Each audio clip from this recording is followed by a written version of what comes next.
Pada bahasan kali ini kita akan membahas tentang tren dan isu keperawatan gerontik. Perspektif keperawatan lansia. Pengetahuan tentang gerontologi dan praktik keperawatan gerontologi meningkat pesat, meningkatkan usia harapan hidup lansia. Praktik berhubungan dengan kebutuhan masyarakat akan layanan kesehatan yang optimal. Identifikasi masalah, intervensi keperawatan, pengembangan keperawatan gerontik.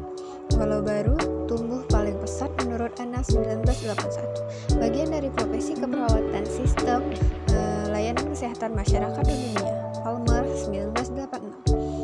Antara tahun 1980 sampai dengan 2030, kenaikan 46% kebutuhan perawat lansia menurut Alford 1987.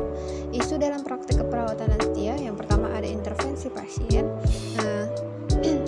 Lansia datang tidak dengan satu masalah kesehatan, harus dikaji aspek lainnya sebagai konsekuensi aspek psikis, ekonomi, sosial, menjadi kompleks dan penting.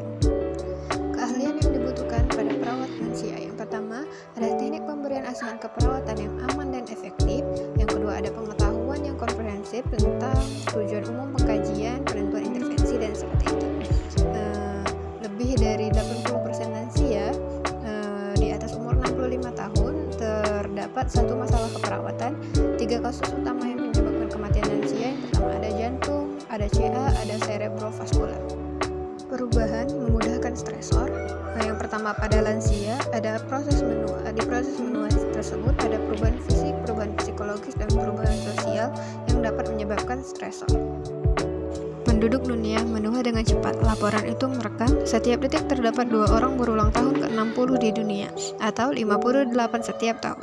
Hari ini, 1 dari 9 orang di dunia adalah lansia. Tahun 2050, seorang lansia di antara 5 penduduk atau 22% dari total penduduk dunia yang diperkirakan berjumlah 9 miliar menurut UNF. Pada fenomena data, 62,3% lansia di Indonesia masih menunggu penghasilan dari pekerjaan sendiri. 59% kemampuan dari lansia masih bekerja sebagai pekerja keluarga. 53% lansia masih menanggung beban kehidupan keluarga. Hanya 27,5% lansia mendapat penghasilan dari anak. Fenomena permasalahan lansia, ada permasalahan umum dan juga ada permasalahan khusus. Karakteristik penyakit pada lansia, yang pertama ada penyakit sering multiflight, yaitu saling berhubungan satu sama lain, penyakit bersifat degeneratif yang sering menimbulkan kecacatan. Yang kedua ada gejala sering tidak jelas dan berkembang secara perlahan. Yang ketiga ada sering bersama-sama problem psikologis dan sosial. Yang keempat lansia cepat peka terhadap penyakit infeksi akut. Yang kelima sering terjadi penyakit iatrogenik. Untuk hasil penelitian profil penyakit lansia, yang pertama ada fungsi tubuh yang dirasakan menurun. Yang kedua masalah kesehatan yang sering muncul. Ketiga ada penyakit kronis seperti rematik, darah tinggi, gastritis, dan juga jantung. Lalu fenomena lain yang menjadi bidang gerak keperawatan gerontik adalah tidak terpenuhinya kebutuhan dasar manusia menurut KDM lanjut usia sebagai akibat proses penuaan.